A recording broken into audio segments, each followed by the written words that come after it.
Hello mga kababayan ko sa Pilipinas, si Bishop Arnel here of Victory Church of God of Fredericksburg, Virginia, USA. At ngayon po ay day 150 ng ating Bible reading at maraming salamat po sa inyong patuloy na pagsubaybay at pagtangkilik sa ating programang ito.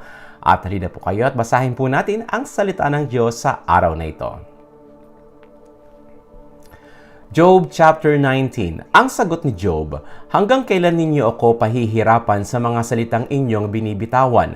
Maraming ulit na ninyo akong inilait, di na kayo nahiya na sa akin maglabis. Kung nakagawa man ako ng kasalanan, walang ibang mananagot kundi ako lamang. Akala ninyo kayo'y mas mabuti kaysa sa akin? Pinagbabatayan ninyo'y ang hirap kong pasanin. Dapat ninyong malaman ang Diyos ang may gawa nito. Ang bitag niyang inuumang ay nasa paligid ko. Tumututol ako sa ganitong karahasan, ngunit walang nakikinig sa sigaw kong katarungan. Hinarangan ng Diyos ang aking daraanan, binalot niya ng dilim ang landas kong lalakaran. Inalis niyang lahat ang aking kayamanan, sinira pa niya ang aking karangalan. Saan man ako bumaling, ako'y kanyang pinapalo, parang punong binunot, pag-asa ko'y natutuyo. Matindi ang galit ng Diyos sa akin, isang kaaway ang sa akin kanyang turing. Ang hukbo niya ay tinipon at ako ay kinubkob, ang aking tahanan ay kanilang sinakop. Ang mga kapatid ko'y pinalayo niya sa akin, mga dating kakilala, hindi na ako pinapansin. Pati mga kamag-anak ko'y nag-alisan, naiwan akong walang kaibigan. Dati kong mga panauhi, di na ako kilala, para na akong dayuhan sa aking mga alila. Ang utos ko sa kanila'y hindi na rin pinapansin. Makiusap man ako'y ayaw pa rin akong sundin. Pati na ang asawa ko'y nandiri sa akin. Mga kapatid ko sa laman, ayaw akong makapiling. Ako'y kinukutya ng mga batang paslit. Kapag ako'y nakita, pinagtatawanan at dilalait. Mga kaibigan kong matalik sa akin ay nasusuklam. Ang mga minamahal ko, ako'y nilalayuan. Butot balat na lamang ang natitira sa akin. Ang pag-asa kong mabuhay, maliit na at katiting. Mga kaibigan ko sa akin sana'y mahabag. Kamay ng Diyos ang sa akin humahampas. Bakit niyo ako inuusig tulad ng ginagawa ng Diyos? Di pa ba kayo masaya sa kahirapan kong lubos? Ang mga salita ko sana'y maisulat at maitala sa isang buong aklat at maiukit sa bato itong mga sinabi ko upang habang panahoy mabasa ng mga tao. Ngunit alam kong di natutulog ang aking tagapagligtas na magtatanggol sa akin pagdating ng wakas. Pagkatapos na maubos itong aking buong balat, makikita ko ang Diyos kahit laman ay maagnas. Siya'y aking mamasdan at mukhaang makikita. Siya'y makikilala nitong aking mga mata. Ang puso ko'y nananabik na masdan ko na siya. Ako ay patuloy ninyong uusigin pagkat iniisip ninyong ang sala nga ay sa akin. Kayo sana ay mag-ingat sa talim nitong tabak na siyang maghahatid ng parusa sa kasalanan upang inyong malamang may hatol o may hahatol nga sa wakas. Job chapter 20. Sinabi ni Zophar na naamita, ang inyong mga sinabi ay hindi ko na nagugustuhan kaya hindi ko na mapigilan ang pagsali sa usapan. Ang inyong mga sinabi ay puro panlalait kaya tugon ko ngayon aking ipababatid. Hindi mo ba nalalaman na buhat pa sa simula nang ang tao ay ilagay sa ibabaw ng lupa, ang pagmamataas ng masama ay di nagtatagal. Umabot man sa langit ang kanyang katanyagan at ang kanyang ulo sa ulap ay umaabot man. Ngunit tulad ng alabok, ganap siyang mapaparam. Ang hantungan niya'y hindi alam ng sinuman. Siya'y parang panaginip na mawawala. Parang pangitain sa gabi, di na muling makikita. Di na siya muli pang makikita ng mga dating kaibigan at kapamilya. Makikisama sa mahihirap ang kanyang mga anak, kayamanang kinamkam, mapapabalik lahat. Ang lakas ng kabataan na dati niyang taglay, kasama niyang mahihimlay sa alabok na hantungan. Ang lasa ng kasamaan para sa kanya ay matamis, ninanamnam pa sa dila samantalang nasa bibig. Itong kanyang kasamaan ay hindi niya maiwan. Kahit gusto man niyang iluwa ay di niya magagawa. Ngunit nang ito'y lunukin dumaan sa lalamunan, ubod pala ng pait, lason sa katawan. Kaya man ang kinamkam niya, kanyang ngayong isusuka. Palalabasin nga ng Diyos mula sa kanyang bituka. Ang nilulunok ng taong masama ay tulad ng kamandag, parang tuklaw ng isang ahas na sa kanya ay papatay. Ang mga ilog at batis na siyang dinadaluyan ng pulot at gatas ay di na niya mamamasdan. Di rin niya papakinabangan lahat ng paghihirapan. Di niya malalasap ang naipong kayamanan sapagkat ang mahihirap ay inapi niya. Kinamkam ang mga bahay na itinayo ng iba.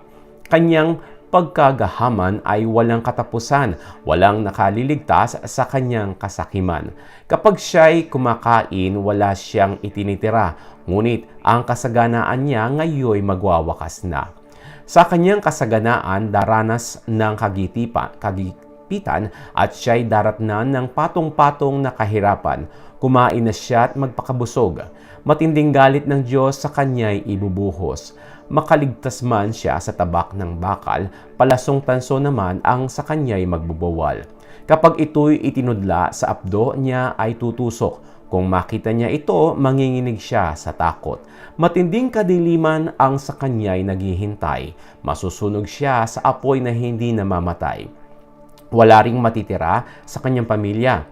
Ipahahayag ng langit ang kasamaan ng taong ito. Laban sa kanya, ang lupa'y magpapatotoo. Ang lahat ng kayamanan niya ay sisirain. Sa galit ng Diyos, ito ay tatangayin. Ganito ang sasapitin ng lahat ng masasama, kapasyahan ng Diyos na sa kanila'y itinakda. Job chapter 21. Ang sagot ni Job: Pakinggan ninyong mabuti itong aking sasabihin. Itinuturing ko ng ito'y pag-aliw sa akin. Ako muna'y inyong pagsalitain at pagkatapos nito sa kaninyo laitin. Di laban sa tao itong aking hinanakit. May sapat akong dahilan kung bakit hindi makatiis. Tingnan ninyo ang hitsura ko. Hindi pa ba ito sapat upang tumahimik na kayo at walang salitang magbigkas? Tuwing iisipin ko itong sinapit ko, ako'y nanginginig at nanlulumo. Bakit kaya ang masamay hinahayaan pang mabuhay, tumatanda pa at nagtatagumpay? Mayroon silang mga anak at mga apo, naaabutan pa nila ang paglaki ng mga ito. Hindi pinipinsala ang kanilang mga tahanan, parusa ng Diyos ay di nila nararanasan. Ang pagdami ng kanilang mga hayop ay mabilis, ang inahin nilang bakay nasa ayos kung magbuntis. Ang kanilang mga anak ay naghahabulan parang tupang naglalaro at mayroon pang sayawan. Umaawit sa saliw ng tamburin at lira, umiindak, nagsasayaw sa tunog ng mga plauta. Ang buong buhay nila'y puspos ng kasaganaan at mapayapa ang kanilang paghaharap sa kamatayan. Sinasabi nila sa Diyos, huwag mo na kaming pakialaman, ayaw naming alamin ang iyong kalooban. Sino ba ang makapangyarihang Diyos upang sambahin namin? At ano bang mapapala kung sa Kanya'y mananalangin? Ang akala nila sa sariling lakas galing ang tagumpay, ngunit di ako sang-ayon sa kanilang palagay. Ilawan ba ng masamay pinatay ng minsan? Sila ba ay dumanas ng matinding kahirapan at ang parusa ng Diyos sa kanila ba'y pinataw?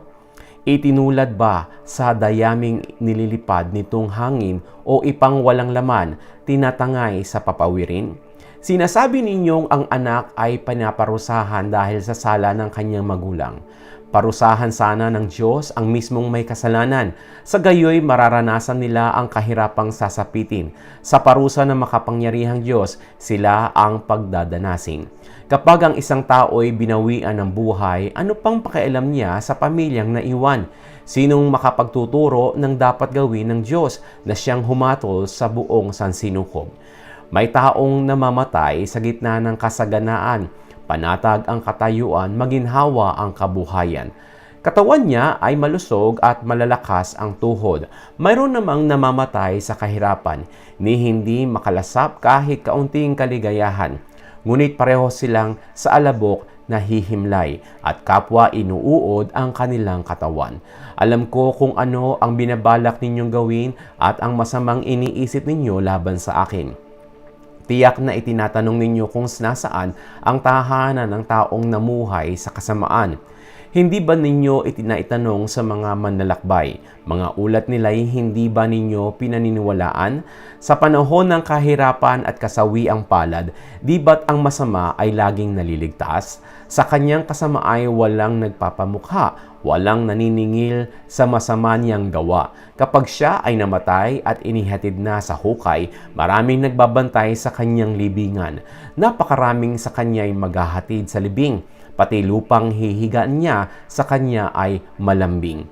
Ngunit pang-aaliw ninyo'y walang kabuluhan pagkat lahat ng sagot ninyo'y pawang kasinungalingan. At ito po ang salita ng Diyos sa atin sa araw na to. At pagpalain po kayo ng ating Diyos na banal at buhay sa pangalan ng Panginoong Jesucristo at sa pamamagitan ng Espiritu Santo. Ito'y aking panalangin para sa inyo. Amen at Amen.